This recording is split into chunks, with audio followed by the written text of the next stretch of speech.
देखेंगे कृषि वाणिज्यकरण क्या है। वाणिज्यकरण क्या है, बहुत ही अच्छा टॉपिक है। और किस प्रकार कृषि वाणिज्यकरण किसानों की स्थिति दिन प्रतिदिन दयनीय होती चली गई। किसान किस प्रकार ऋण दुष्चक्र में फंसते चले गए, इन सारे विषयों पर देखेंगे। अंग्रेज किस प्रकार प्रॉफिट में चले गए, इंग्लैंड की कंपनियां किस प्रकार से अधिक फलने फूलने लगी, अधिक से अधिक प्रॉफिट कमाने लगी। भारत की कंपनियां किस पर, भारत की जो हस्तकला की कंपनी थी, जो कुटीर उद्योग थे, वह उद्योग किस प्रकार से बर्बाद होते चले गए। इन सारे विषय पर चर्चा करेंगे और देखेंगे कि किस प्रकार से जो है कृषि वाणिज्यकरण के कारण भारत में भुखमरी की स्थिति उत्पन्न हो गई। इन विषयों पर देखेंगे। पहला देखिए कि इसमें क्या है, कृषि वाणिज्यकरण क्या है। तो कृषि वाणिज्यकरण कहने का मतलब होता है कि विशेष यानी वैसे फसलों को रोपना या वैसे फसल को रोपेंगे जिससे अधिक मात्रा में यानी मुनाफा हो। मुनाफा कहने का मतलब जो किसान खेतों से ही क्या करे, बेच दे। जैसे मान लीजिए कपास रोपिएगा, कृषि वाणिज्यकरण कहलाएगा। नील रोपिएगा, कृषि वाणिज्यकरण कहलाएगा। गन्ना रोपिएगा, कृषि वाणिज्यकरण कहलाएगा। बादाम रोपिएगा, ये कृषि वाणिज्यकरण कहलाएगा। क्यों कहलाएगा? क्योंकि खाद्यान्न की अपेक्षा इसका कीमत क्या होता है, अधिक होता है। बादाम 1 किलो खरीदिएगा तो कम से कम आपको 100 रुपये के जी मिलेगा। 1 किलो गेहूं उपजाइएगा तो आपको मान लीजिए 20 रुपये मिलेगा। तो दोनों में अंतर है ना। किसानों ने इसी लोभ लाभ को दिया, अंग्रेजों ने इसी लोभ लाभ को दिया भारतीय किसानों को। काट देखो आम, ये जो तुम धान अगर रोपते हो और गेहूं रोपते, इससे तुमको क्या मिलेगा, बस खाओगे, बाकी कुछ नहीं। लेकिन अगर इसी जगह अगर तुम लोग यह कपास रोपोगे, नील रोपोगे तो अधिक तुम लोगों का कीमत मिलेगा। बेचने के लिए भी कहीं नहीं जाना है, बेचने के लिए 100 तो हम तुम्हारे, खरीदने के लिए 100 तो तुम्हारे द्वार पर आ जाएंगे। अब कहा किसानों ने कहा ये तो बात ठीक है, लेकिन महाराज हम लोग के पास अग्रिम राशि नहीं है। कहाँ से हम बीज खरीद कर लाएं बादाम रोपने के लिए, कहाँ से बीज खरीद कर लाएं कपास रोपने के लिए, कहाँ से बीज खरीद कर लाएं नील रोपने के लिए। किसानों ये स्थिति दैनिक बताए किसको, अंग्रेजों को। अंग्रेजों ने कहा कि देखो ऐसा कोई बात नहीं है, इसके लिए हम लोग जो है तुम लोग को अग्रिम राशि देंगे। अग्रिम राशि कहने का मतलब फसल रोपने के लिए तुम लोग को सारे पैसे दिया जाएंगे। जितना पैसा लगेगा उसका फसल आप लोग रोपिएगा। और जब फसल कटेगा तो फसल बेचने, जब हम लोग बेचने खरीदेंगे तो उसमें से अग्रिम राशि काट लेंगे। अब प्लस में जो तुम्हारा प्रॉफिट होगा वो प्रॉफिट भी अलग से दे दिया जाएगा। जब किसान ने इस नीति को देखा तो नीति को देखने के बाद बड़ा खुश हुए कि भाई बड़ा अच्छा नीति है। एक तो अग्रिम राशि, इतना बड़ा भगवान कहीं मिलने वाला है, एक तो अग्रिम राशि दे रहा है, ऊपर से फसल बेचने के लिए हमको कहीं नहीं जाना है, खुद फसल खेत से हमारा खरीद लेगा। किसानों ने धड़ाधड़ अंग्रेज पूंजीपति वर्गों से जो है अग्रिम राशि लेने लगे और अग्रिम राशि लेकर बड़े पैमाने पर जो है अपने खेत में ये क्या किया, अपने खेत में यानी जो है धान के बदला में जो है कपास उगा दिए, गेहूं के बदला में जो है नील उगा दिए, दाल के बदला में बादाम उगा दिए, गन्ना उगा दिए। ये सारे फसलों को उगाने लगे। प्रॉफिट तो हुआ, प्रारंभिक दौर में प्रॉफिट हुआ तो इनका मनोबल और बढ़ा और ये और जगले रोकने। लेकिन प्रश्न उठता था कि ये जो है दूसरी कंडीशन में क्या हुआ कि धीरे धीरे भारत में जो है सुखाड़ आने लगा। कभी कभी अधिक वर्षा हो जाती थी यानी बाढ़ आ जाता था। इस कंडीशन में जो होता है कपास की खेती, नील की खेती, बादाम की खेती क्या हो जाती थी, बर्बाद हो जाती। अब क्या था, जब बर्बाद होने लगी तो अंग्रेजों के पास ऐसा कोई नीति, उन लोगों को कहना था कि प्राकृतिक आपदा में किसी प्रकार का कटौती नहीं किया जाएगा।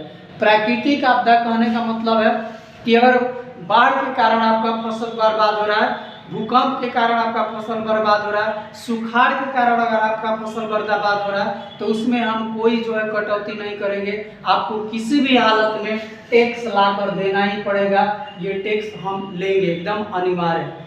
अब भाई यहाँ तो सुखाड़ हो गया, कपास गायब, नील गायब, बादाम का गन्ना जो भी रोपे थे उगा आप पहले से ले चुके हैं। ये मान लीजिए अग्रिम राशि, अंग्रेज से कौन सी लिख चुके हैं, अग्रिम, यानी पहले से पैसा ले चुके हैं। लेकिन फसल अब ये पूंजीपति बढ़ गया तो ये तो कहेगा कि मेरा कपास कहाँ है, ये कहेगा कि मेरा नील कहाँ है, और यहाँ तक कपास नील खेते में समाप्त हो गया। तो 10,000 अगर मान लीजिए ये अग्रिम राशि लिए तो 10,000 का ये चुकता करेंगे, प्लस 10,000 का जो टैक्स होगा यानी जो ऋण होगा वो भी लेंगे, कौन, पूंजीपति वर्ग, प्लस जमीन का जो टैक्स है उस सरकार इंग्लैंड ईस्ट इंडिया कंपनी लेगा ही। अब बताइए तो एगो तो जो अग्रिम राशि लिए थे वो भी देना पड़ेगा, उसका जो टैक्स होगा वो भी देना पड़ेगा, इधर गवर्नमेंट आपको टैक्स छोड़ेगा नहीं। इस कंडीशन में दिन प्रतिदिन अंग्रेज जो है, सॉरी भारतीय किसान जो है ऋण दुष्चक्र में फंसते चले गए। बड़ा तकलीफ हुआ, ये ऋण दुष्चक्र में फंसते चले गए, यही फंसने अब तो ये लगभग प्रोसेस 2-3 साल हो गया। जब इस कंडीशन में होगा तो जमीन, जो किसान के पास जो जमीन था, ये अंग्रेजों को अग्रिम राशि वाले को राशि देने के लिए, सरकार को टैक्स देने के लिए इन लोगों ने अपने जमीन का एक हर टुकड़ा धीरे धीरे कहाँ रखने लगा, जमींदार के पास रखने लगा। ऐसा ही कर करके एक बार ये रखा कर्ज चुकाया, एक बार ये रखा, एक बार ये रखा, ऐसा ही करते इसके जमीन का पूरा टुकड़ा क्या हो गया, गायब हो गया। अब जो किसान था, अब किसान के पास से जमीन क्या हो गया, गायब हो गया। वही किसान बाद में जाके क्या बन गया, तो मजदूर बन गया। समझ में आया ना, ये क्या हो गया, मजदूर हो गया।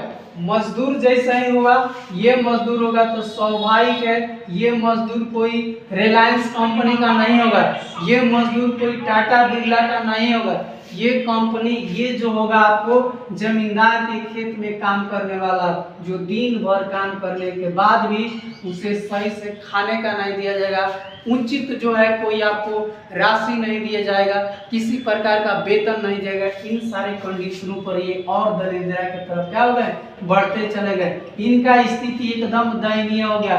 दूसरी बात, इनके जमीन तो गायब ही थे और लगातार जो है यानी कृषि वाणिज्य करण, व्यापारिक फसलों को रोपने के कारण दिन प्रतिदिन इनके घर में जो अनाज पहले से संग्रह थे वह भी धीरे धीरे समाप्त हो गए और बड़े पैमाने पर भारत में भूखमरी आ गई। यही भूखमरी का कारण भी बड़ा कौन, कृषि वाणिज्य करण।